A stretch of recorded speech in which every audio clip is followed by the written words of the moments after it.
I told my brother he's the parent of his kids, and caring for them is his responsibility, not mine. I have a younger brother, Tom, who was a single father to 2 kids, Jeff and Beth. Tom and his ex-wife, Elizabeth, divorced a year ago, and Tom has primary custody. I love my niece and nephew dearly, but Tom has a serious problem with boundaries and responsibility. Tom is now struggling with the reality of full-time parenting. Before the divorce, Elizabeth did 90% of the childcare. Now that Tom has the kids, he seems to think that primary custody means primary delegation. I live about 20 minutes away and have a demanding job as a financial analyst. For the past year, Tom has been leaning on me constantly. It started with occasional babysitting, a few hours here and there. It quickly escalated to me watching the kids 3 to 4 times a week, often for entire evenings or even overnight. He rarely asks. He just texts me 30 minutes before dropping them off, saying, "Hey, I have a thing. Be there soon." He expects me to drop everything. I've missed work deadlines, canceled dates, and generally put my life on hold, because he has something important, which usually turns out to be a date,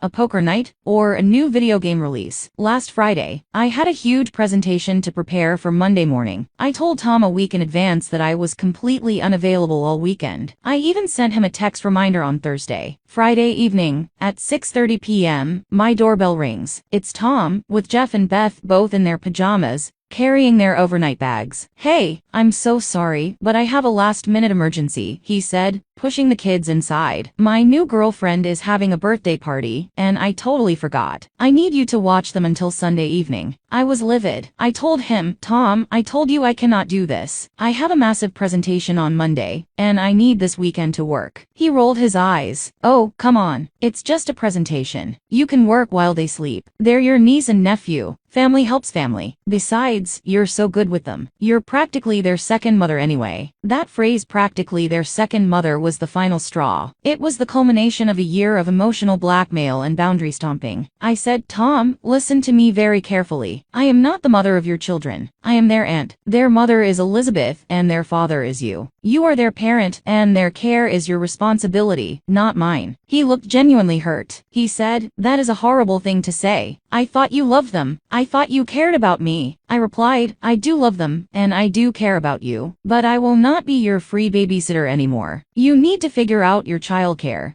just like every other single parent in the world. You had a week to find a sitter, and you chose to ignore it because you knew you could dump them on me. That stops now." I handed him the overnight bags and told him, "Take them home, Tom. I am not watching them this weekend." He said I was abandoning him, and that I was a terrible sister. He had to call our parents, who were also furious at me for making a scene and not helping family. They ended up taking the kids, but they are all now giving me the silent treatment. My mother says I was unnecessarily cruel, and that I should have just taken the kids this one last time, and then had a calm conversation with him later. But I feel like a calm conversation would have just led to another last time. Was it okay for being so blunt and refusing to watch my niece and nephew?